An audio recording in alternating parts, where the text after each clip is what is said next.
അല്ലാഹുവിന്റെ റസൂല് പറഞ്ഞില്ലേ, അതേ ഇന്ന ഖൈറ മാ അകൽതും, നിങ്ങൾ തിന്നുന്ന ഭക്ഷണങ്ങളിൽ വെച്ച് ഏറ്റവും ഖൈറായ ഭക്ഷണം ഏതൊരു മനുഷ്യനും കഴിക്കുന്ന, മാ അകൽതും തആമൻ ഖത്തു ഖൈറൻ മിൻ അൻ യഅകുല മിൻ അമലി യദൈഹി,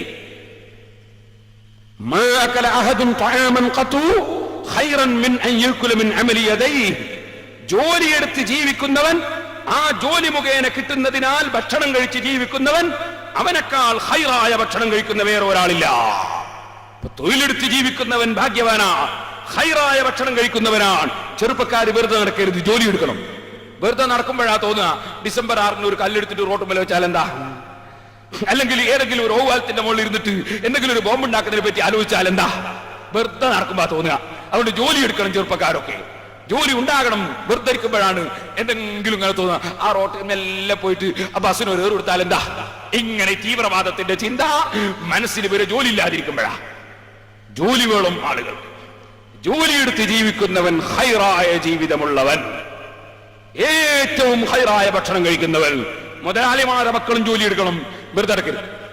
ജോലി എടുക്കണം, കിബിറ് തോന്നരുത്. ജോലിയെടുത്ത് ജീവിക്കണം. ഉണ്ടാക്കുന്നത് സദഖ ചെയ്തോ, നിങ്ങൾക്ക് സമ്പാദ്യമാണത്. ബാപ്പക്ക് കുറെ ഉണ്ടല്ലോ എന്ന് വിചാരിച്ച് മക്കൾ വെറുതെ ഇരിക്കണ്ട, നന്നായിട്ട് അധ്വാനിച്ചുണ്ടാക്കിക്കോ. എന്നിട്ട് സദഖ ചെയ്തോ, ആവശ്യമില്ലെങ്കിൽ എത്ര കൂലിയിട്ടു അല്ലാഹുവിന്റെ അടുക്കൽ വലിയ സമ്പാദ്യമായി പോയില്ലേ. ദോഷവും പുറത്തു പോവും, എത്രയോ ദോഷം പുറത്തു പോവും സദഖ കൊണ്ട്. എത്രയോ നിയമത്തുകൾ അന്ന് തരും, സാധുക്കളെ ദുആ കിട്ടും, അതുകൊണ്ട് ആഖിറം രക്ഷപ്പെടും, ഈമാൻ സലാമത്താവും. സദഖന്റെ പവർ വലുതാണ്.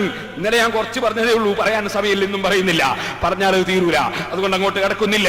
സഹോദരൻ